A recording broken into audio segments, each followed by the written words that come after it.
외국인이 코스피를 수천억 원어치 샀다는 뉴스 보신 적 있으시죠? 그 뉴스를 보고 따라 사신 분들 중 상당수가 돈을 잃었습니다. 이유는 단 하나, 이 숫자 하나를 확인하지 않았기 때문입니다. 오늘 이 영상에서 큰손들이 매일 아침 저녁으로 확인하는 숫자 5가지를 전부 공개합니다. 이 5가지만 아시면 뉴스 기사 10개보다 정확하게 내일 시장의 방향을 읽으실 수 있습니다. 끝까지 보신 분과 안 보신 분, 내일부터 계좌 차이가 벌어지기 시작할 겁니다. 교수님, 오늘 아침 주식 뉴스 보셨어요? 외국인 코스피 주식 수천억 원 대량 매수! 드디어 시장이 오르려나 봐요. 저 지금 당장 남은 돈 다 털어서 따라 사려고요. 조교님, 잠시만 진정하시고 매수 버튼에서 손을 떼시죠.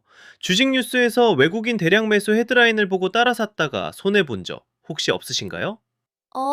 사실 저번에도 그렇게 샀다가 물린 적이 있긴 한데, 그래도 외국인이 수천억을 샀다는데 오르는 거 아니에요?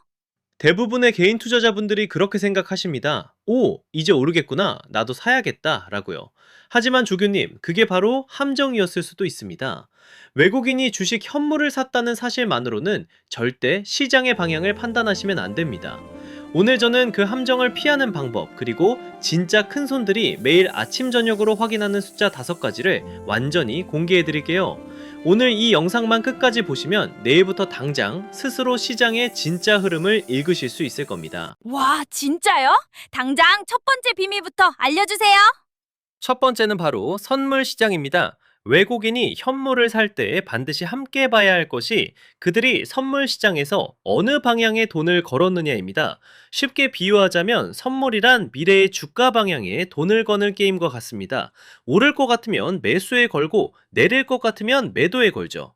그러니까 주식을 사면서 선물도 매수에 걸면 진짜 오를 거라고 확신하는 거군요.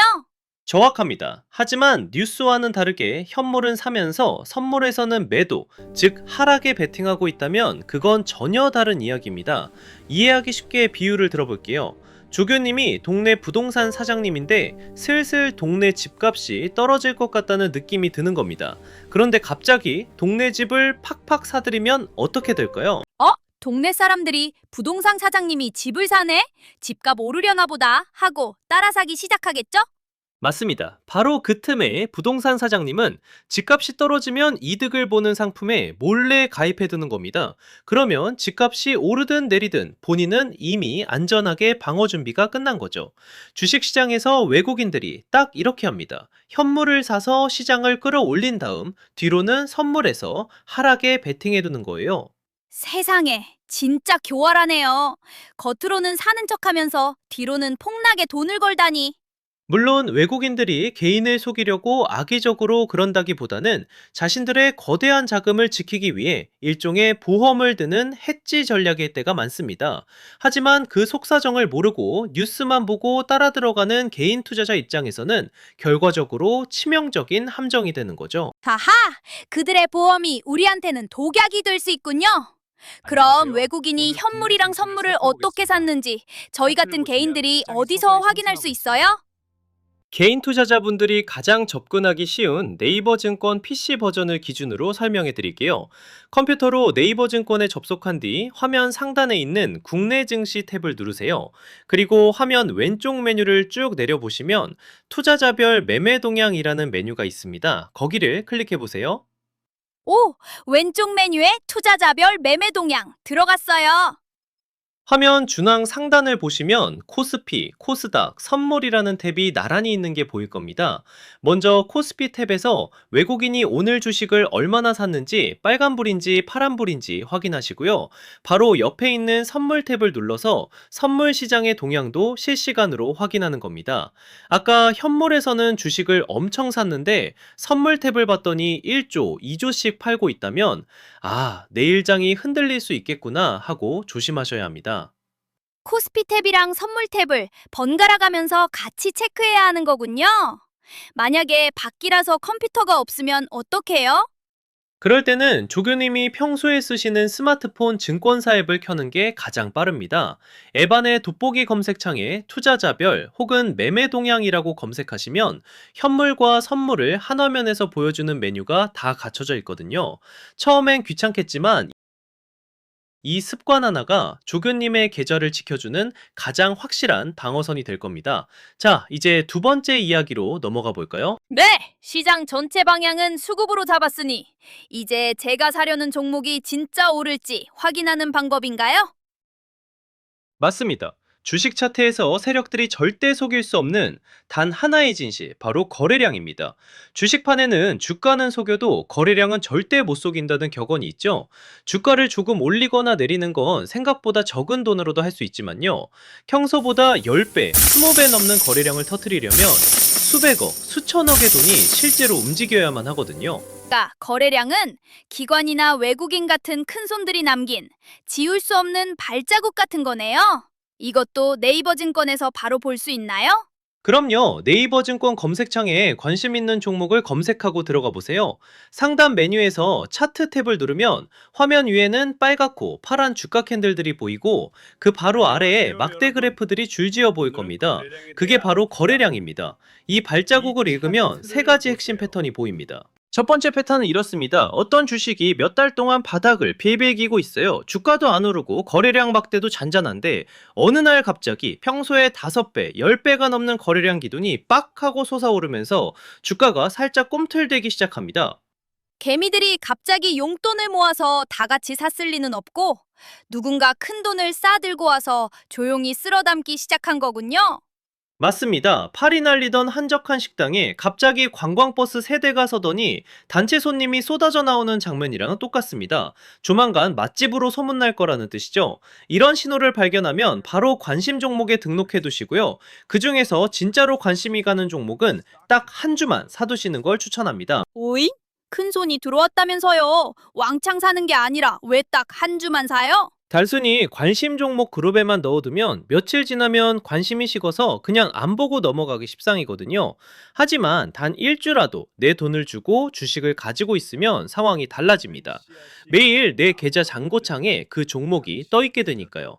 내가 처음 산 가격에서 지금 얼마나 올랐는지 아니면 빠져 있는지를 매일매일 눈으로 확인하게 되니까 훨씬 더 애정을 가지고 진짜 흐름을 지켜볼 수 있게 되는 거죠.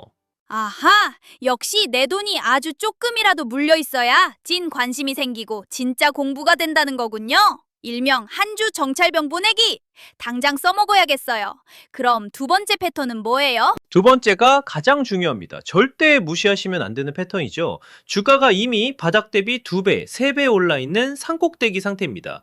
뉴스에서는 연일 역대급 호재다, 목표가 상향 이런 기사가 쏟아지는데 바로 그 꼭대기에서 역대급 거래량이 터지면서 주가가 미친 듯이 위아래로 흔들리거나 긴 하락봉으로 꽂히는 순간입니다. 그건 무슨 뜻인데요? 파티가 절정일 때 파티를 열었던 사람들은 이미 뒷문으로 도망가고 있다는 뜻입니다. 주가를 그만큼 끌어올렸던 큰 손들이 뒤늦게 뉴스 보고 달려온 개인 투자자들한테 비싼 값의 물량을 전부 떠넘기고 조용히 빠져나가는 거죠. 주식판에서는 이걸 설거지라고 부릅니다. 잔치 끝나고 남은 설거지를 뒤늦게 들어온 분들이 다 하게 되는 겁니다. 아이고, 고점에서 터진 대량 거래량을 보면 뒤도 돌아보지 말고 탈출 버튼을 눌러야겠네요. 섣불리 버티다간 설거지 독박을 쓰게 되니까요. 아주 좋은 자세입니다. 마지막 세 번째 패턴은 멘탈을 지키는데 꼭 필요합니다. 주가가 잘 오르다가 며칠 연속 파란불이 켜지면서 하락할 때가 있죠. 이때 겁먹고 손절부터 하지 마시고 아래 거래량 막대를 같이 보세요. 주가는 빠지는데 거래량 막대가 상승할 때의 10분의 1 수준으로 바싹 말라 있다면 큰 돈이 빠져나간 게 아니라 단기 차익만 노리던 잔챙이들이 겁먹고 털려나가는 거 아닐까요? 완벽합니다. 이걸 눌림목이라고 합니다. 큰 손들의 물량은 그대로 잠겨 있으면서 잠시 숨을 고르는 구간이죠. 마라톤 선수가 풀코스 중간에 물 한 잔 마시고 호흡을 고르는 것처럼 주가도 중간에 한숨 쉬는 타이밍이 있는 겁니다. 오히려 싼 값에 좋은 주식을 추가로 담을 기회가 되기도 하죠. 주가 캔들만 보면 세력한테 매번 속을 수밖에 없지만 거래량까지 함께 보면 세력의 밥상에 숟가락을 얹을지 아니면 설거지 당하기 전에 도망쳐야 할지 정확히 알 수 있겠네요. 조교님, 아주 훌륭한 요약입니다. 자, 외국인 수급과 거래량으로 기본 틀을 잡았으니 이제 폭락장을 피하고 바닥에서 기회를 잡게 해줄 시장에 숨겨진 나침반 세 가지를 마저 살펴볼까요? 자, 조교님, 외국인 수급으로 시장 방향을 잡고 거래량으로 종목의 흐름까지 읽으셨다면 이제 마지막 퍼즐 조각들을 채울 차례입니다. 진짜 폭락장을 피하고 바닥에서 기회를 잡을 수 있는 시장에 숨겨진 나침반 세 가지를 지금부터 하나씩 짚어드리겠습니다. 폭락을 피하는 나침반이요? 이름만 들어도 든든하네요. 첫 번째 나침반은 뭔가요? 첫 번째 나침반은 바로 신용융자 잔고입니다. 지금 이 순간 주식시장에 빚을 내서 투자한 돈이 총 얼마나 쌓여 있는지 보여주는 경보기 같은 역할을 하죠. 빚내서 투자하는 거면 이른바 비투 말씀이시죠? 그 수치는 어디서 볼 수 있나요? 네이버 증권 PC 버전 메인 화면에서 상단의 국내 증시 탭을 누르시고요. 왼쪽 사이드바 메뉴를 쭉 내려보시면 증시자금 동향이라는 메뉴가 있습니다. 거기를 클릭하면 매일매일 쌓여있는 신용융자 잔고 수치와 그래프를 한눈에 볼 수 있습니다. 오, 신용융자 그래프. 근데 이 빚이 많으면 왜 위험한 거예요? 증권사에서 돈을 빌려서 주식을 사는 걸 신용 매수라고 하는데요. 문제는 이렇게 빚으로 산 주식이 일정 수준 이하로 주가가 떨어지면 증권사가 강제로 팔아버린다는 겁니다. 이걸 반대매매라고 부르죠. 반대매매가 한 명한테서 터지면 연쇄 반응이 일어납니다. 주가 떨어지면 반대매매가 나가고 반대매매 터지면 물량이 쏟아져서 주가가 더 떨어지고 이 악순환이 꼬리를 물면 빚 없이 순수하게 내 돈으로 주식을 들고 있던 사람들도 같이 폭락을 맞게 되는 겁니다. 진짜 무섭네요. 그럼 이 신용잔고 그래프를 어떻게 해석해야 폭발을 피할 수 있어요? 간단합니다. 여기서 핵심은 절대적인 수치 그 자체보다 추세의 방향을 보는 건데요. 주가는 제자리거나 자꾸 빠지고 있는데 신용 잔고 그래프만 꼭대기에서 안 내려오고 계속 버티고 있다면 이건 언제 터질지 모르는 시한폭탄이 장전되어 있는 상태입니다. 아주 작은 악재 하나만 터져도 반대 매매가 폭포수처럼 쏟아질 수 있죠.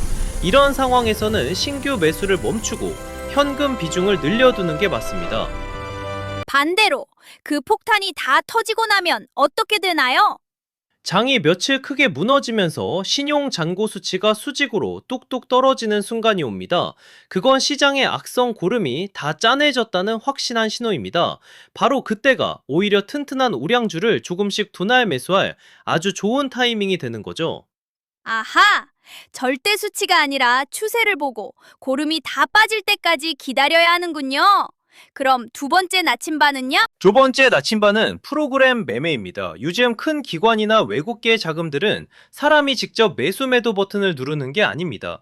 컴퓨터가 자동으로 사고 팔도록 프로그래밍을 해두는데 이걸 프로그램 매매라고 합니다. 이 기계들이 한꺼번에 같은 방향으로 움직이면 장이 단기간에 아주 크게 흔들리게 되죠. 기계들이 시장을 흔든다고요? 저희 같은 개인은 이걸 어디서 확인해요? 이것도 네이버 증권 PC 버전에서 아주 쉽게 볼 수 있습니다. 아까처럼 상단의 국내 증시 탭을 누르시고 왼쪽 메뉴를 보시면 프로그램 매매 동향이라는 항목이 있어요. 거기를 클릭하시면 시장 전체의 프로그램 매매 흐름을 볼 수 있습니다. 만약 특정 종목이 궁금하다면 종목 검색 후 투자자 탭을 누르시면 해당 종목의 프로그램 순매수, 순매도 현황을 실시간으로 볼 수 있죠. 그럼 그걸 보고 어떻게 판단해야 안전한 거예요? 아침 9시 반, 10시가 넘어가는데 파란색 매도 물량이 1000억, 2000억씩 쏟아지면 기계들이 무자비하게 물량을 내다버리고 있다는 뜻입니다. 떨어지는 칼날을 싸다고 맨손으로 잡으면 크게 다칩니다. 이런 날은 무조건 관망하셔야 합니다. 반대로 하루 종일 팔아치우던 프로그램이 오후 2시가 넘어가면서 매도가 멈추고 오히려 빨간불로 살짝살짝 돌아선다면 기계들의 폭격이 끝났다는 신호입니다. 바로 이때가 그날의 가장 안전한 매수 타이밍이 되는 겁니다. 떨어지는 칼날은 피하고 기계 폭격이 끝날 때 들어간다? 명심하겠습니다. 이제 마지막 세 번째 나침반이 남았네요. 마지막 세 번째 나침반은 바로 미국 국채 10년물 금리입니다. 전 세계 돈이 어디로 이동하는지를 보여주는 가장 큰 신호이기 때문이죠. 미국 국채요? 그게 한국 주식이랑 무슨 상관이 있어요? 미국 국채는 지구상에서 가장 안전한 자산으로 꼽힙니다. 여기에 투자하면 이자인 금리를 받을 수 있는데 금리가 높아진다는 건 그만큼 채권 투자가 매력적이 된다는 뜻입니다. 이자가 짭짤하니까 큰 손들이 위험한 주식시장에서 돈을 빼서 안전한 채권으로 넘어가게 되는 거죠. 아하! 글로벌 돈의 이동을 보는 거군요. 이것도 아까처럼 PC 네이버 증권 메뉴에 있어요? PC 버전 메뉴로 찾아 들어가면 항목이 숨어 있어서 조금 번거로울 수 있습니다. 가장 빠르고 확실한 꿀팁을 드릴게요. 그냥 스마트폰 네이버 앱이나 PC 검색창에 미국 국채 10년물 금리라고 직접 검색해 보세요. 그러면 실시간 차트와 수치가 화면 맨 위에 떡하니 뜹니다. 혹은 모바일 네이버 증권의 시장 지표 탭에서 채권 금리 메뉴를 보셔도 바로 나옵니다. 오, 직접 검색하거나 폰으로 보는 게 훨씬 빠르겠네요. 매일 아침 이걸 보고 뭘 판단해요? 자고 일어났더니 이 금리가 크게 튀어 올라 있다면 글로벌 큰손들이 주식에서 도망가고 있다는 강력한 신호입니다. 특히 미래 성장에 베팅하는 기술주나 성장주들이 제일 크게 흔들리니 현금을 지키는 게 맞습니다. 반대로 금리가 고점을 찍고 쭉쭉 내려오면 채권에 묶여있던 큰돈들이 다시 주식시장으로 유입되기 시작하니까요.